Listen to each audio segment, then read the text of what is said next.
Now the warrior robots in disguise are in their own action-packed Transformer comic, on sale now from Marvel Comics. Thanks for watching. Like and comment, and don't forget to subscribe. Hello everybody, this is Toys R Us, and for this special video showcase we're going to once again be returning to the Marvel UK Transformers comic. What we're going to do for the first couple of minutes or so is a very quick review, flicking from cover to cover, stopping at anything that's interesting like letters, pages, adverts or fact files. After that we'll go back to the beginning, I'll zoom in for you. You may need to use the pause button, but you've got the opportunity if you'd like to read the comic for yourself. As you can see, we're up to issue 173. This originally came out on the 9th of July 1988 and it was 35 pence. Now we're in part 2 of a UK story that was written by Simon Furman, and once again we've got the Wreckers involved. What's happened previously to this is Cyclonus and Scourge are after Galvatron because they think he's still got the time travel jump, and at the same time the Wreckers have come through to get Galvatron as well to stop him creating any damage and hurting the humans. So they've all just met literally at exactly the same time, so of course they start to battle. At this particular point Springer and the rest of the Wreckers learn that Cyclonus and Scourge are now target masters, so they've got that to contend with as well. Galvatron in the comics is hugely overpowered, and he still is in regards to this. As you can see, he's taking out literally all of the Wreckers one by one. I'm going to stop here briefly, just have a quick look at this artwork here for the Transformers and advert for the Pretenders. Again, I mentioned this before, but this is all the normal Pretenders that were released in the UK. So no Iguanus, Bugley, Finback, Ground Shaker, Sky High, etc. None of them, just the 3 Autobots and Decepticons. Carrying on with the actual story, Springer's realised the only way that he can perhaps lure the Decepticons away is to create a mini little trap or a little trick, shall we say. So he deliberately says that he's got the device from Galvatron, which he hasn't, and flies off.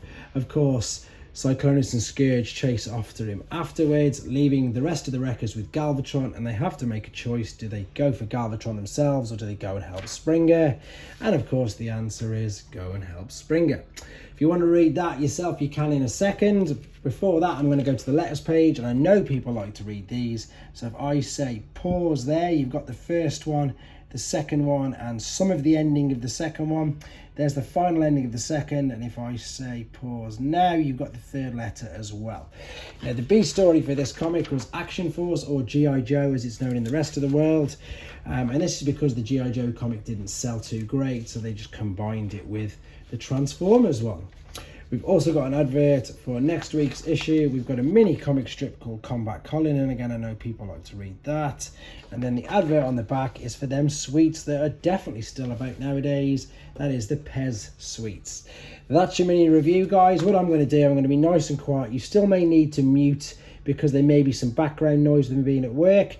And again, you may need to use the pause button. But if you want to read the comic for yourselves, here's your chance.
Okay guys, this completes issue 173. Hope you enjoyed it. Next issue in a couple of days' time. Thanks for watching.